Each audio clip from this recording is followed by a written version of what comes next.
बहनों, श्रद्धा मनु के अगले पद्यांश की व्याख्या देखते हैं। कहा मनु ने नभ धरणी बीच, बना जीवन रहस्य निरूपाए। एक उल्का सा जलता भ्रांत, शून्य में फिरता हूँ ऐसा है। कौन हो तुम बसंत के दूत, विरस पतझड़ में अति सुकुमार। घन तिमिर में चपला की रेख, तपन में शीतल मंद विहार। ये देखिए उस वक्त का वर्णन है जब मनु महाराज हिमालय पर्वत पर बैठे थे और बहुत ही असहाय हो रहे थे। तब मनु जो है श्रद्धा के प्रश्नों का उत्तर दे रहे हैं। वे अपने भटके हुए जीवन की गाथा श्रद्धा को सुनाते हैं। मनु श्रद्धा से कहते हैं कि वह उनके जीवन में आशा की किरण के रूप में उदित हुई है।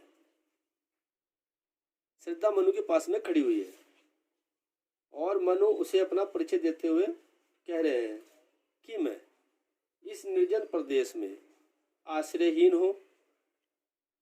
इस पृथ्वी और आकाश, नभ और धरणी का मतलब है, नभ का मतलब आकाश, धरणी का मतलब पृथ्वी। इस पृथ्वी और आकाश के बीच मेरा जीवन मेरे लिए एक पहेली बनकर रह गया, रहस्य बनकर रह गया है, जिसका कोई उपाय नहीं, ऐसा बनकर के रह गया है जिसे सुलझाने का मेरे पास कोई उपाय नहीं है। अर्थात मैं निरुपाय हो गया हूँ और मैं अपनी व्यथा से जलता हुआ इधर उधर मारा फिर रहा हूँ। उल्का पिंड में टूटा हुआ तारा जिस प्रकार से आकाश में भटकता रहता है, उसी प्रकार से मनु महाराज भी कह रहे हैं कि मेरा जीवन भी टूटे हुए तारे के समान इधर उधर भटक रहा है।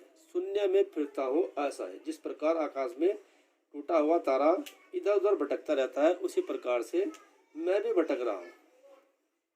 फिर जो है, कौन हो तुम बसंत के दूत। अब श्रद्धा से कह रहे हैं मनु महाराज अपने जीवन की निराशा श्रद्धा की उपस्थिति में कहने के बाद उससे पूछते हैं कि उदासी के इस नीरस में पतझड़ के समान, जब पतझड़ बीत जाता है उसके बाद बसंत के आगमन की सूचना देने के समान हर्ष का संचार करने वाली तुम कौन हो। जैसे मेरे जीवन का पतझड़ बीत चुका है और अब तुम सामने दिखाई दे रहे हो, ऐसा लग रहा है कि जैसे बसंत आ गया। और उससे मनु महाराज पूछ रहे हैं, कौन हो तुम बसंत के दूत, विरस पतझड़ में अति सुकुमार। जिस प्रकार बसंत के आगमन की सूचना देने के समान हर्ष का संचार करने वाली तुम कौन हो। मेरा जीवन निराशा रूपी अंधकार से भरा हुआ था, परंतु जिस प्रकार घने तिमिर का मतलब घने अंधकार में, चपला माने बिजली की चमक की एक रेखा ही रास्ता भटके हुए अपने प्रकाश से ठीक रास्ते को दिखा देती है। वैसे ही तुम उस बिजली की चमक की एक रेखा हो जो रास्ता भटके हुए को अपने प्रकाश से ठीक रास्ते दिखा देती हो। वैसे ही तुम उस बिजली की रेखा के समान आशा की किरण हो। मेरा जीवन व्यथाओं से भरा हुआ है, परंतु तुमसे उसमें चेतना का संचार होता दिखाई पड़ रहा है। मिटाता उत्कंठा से विशेष, और जैसे ग्रीष्मकालीन तपन को शीतल मंद वायु दूर कर देती है। ग्रीष्म काल में गर्मी पड़ती है और उस गर्मी को हवा का एक झोंका जो है दूर कर देता है। वैसे ही तुमने मेरी व्यथाओं की तपन को शांत किया है। देर लगा कहने आगंतुक व्यक्ति मिटा था उत्कंठा से विशेष। और उस वक्त जो आगंतुक व्यक्ति जो था वह श्रद्धा थी और वह उनकी उत्कंठा को मिटा रही थी।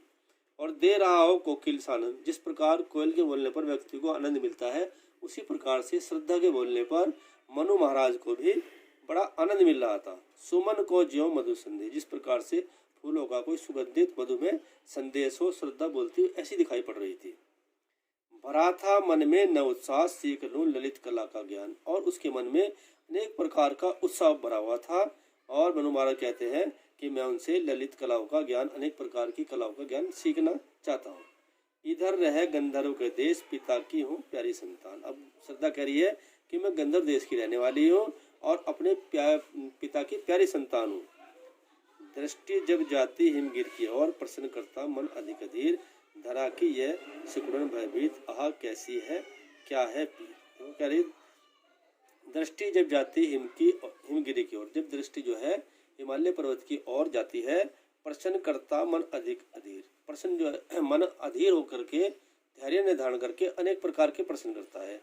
धरा की यह सिकुड़न भयभीत, पर्वत में मोड़ होते हैं वह सिकुड़न के समान होते हैं और वह उन्हें भयभीत कर रहे हैं। आहा कैसा है क्या है पीर, यह कैसा है और कैसी पीड़ा मन में हो रही है।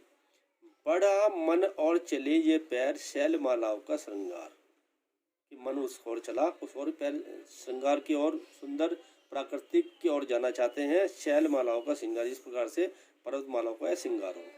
आँख की भूख मिटी यह देख, आह कितना सुंदर संभार, और इसे देख करके जो आँख की एक प्यासा थी, भूख थी, वह मिट गई।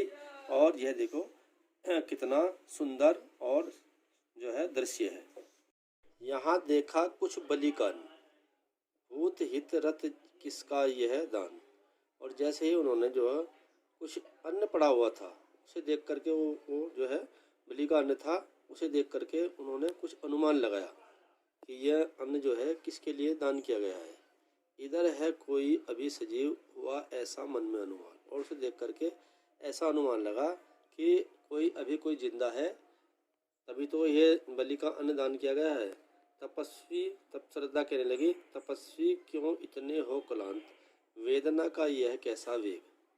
यह तपस्वी तुम इतने दुखी क्यों हो, और तुम्हारे मन में यह कैसा वेदना का आंधी चल रही है, वेग उठ रहा है। तो इस प्रकार भैया बहनों आज हमने श्रद्धा मनु के ये पद्यांश देखे और इससे आगे कल बताया जाएगा। धन्यवाद।